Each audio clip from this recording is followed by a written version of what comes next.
nosotros usamos el o qué. No iba a llamarle o qué a él, o llamarle baje a él también. Llamarle baje, llamarle o qué. Y ese o qué es la traducción que hacemos de baje. Pero o qué está mal en castellano, o qué no corresponde en castellano. Me van a decir, está en castellano, yo voy a decir, está en castellano. Sintácticamente no corresponde, no es correcto.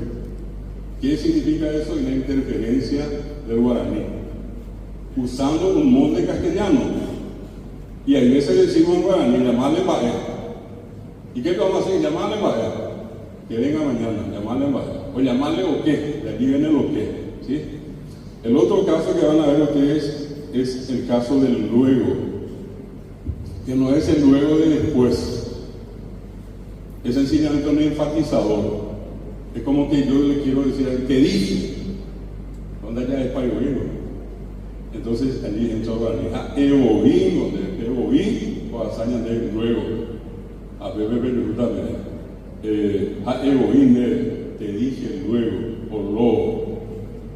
En el otro, Perú, o eoí y yao, pero trajo luego su ropa. Pero ese luego, repito, sintácticamente es un error en castellano. Es simplemente una traducción del oí al castellano, dicho en castellano, pero insisto, sintácticamente no corresponde, ¿verdad? Por ejemplo, es un caso, el del luego es uno de los que siempre llama la atención, pero este es espectacular.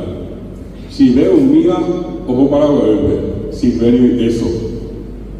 Vos ves en ella, y eso, María y eso, mamá y eso, papá y eso. Añádele y eso. Es la traducción de un vida, que demuestra que no podemos hablar castellano sin pensar en guaraní. Pensamos en guaraní nuevamente. El guaraní nos pone una zancadilla acá, la toña de muñeco y zangá. Apuío, y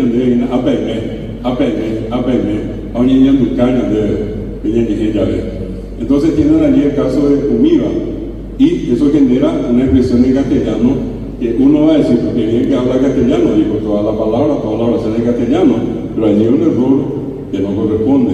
Si yo hablo desde un punto de vista académico, técnico, sintáctico, y eso no corresponde.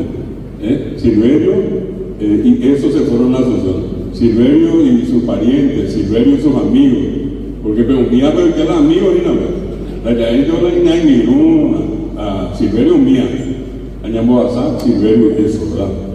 El siguiente, va a ir para aquí Purugá, de Puri para de Valde.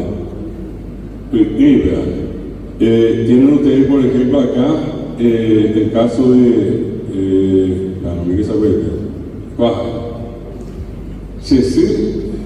Sella Orey, mi mamá me retó de Valde, ambas islas de Valde. Castellano veo ahí en Valde, pero de Valde de Puri.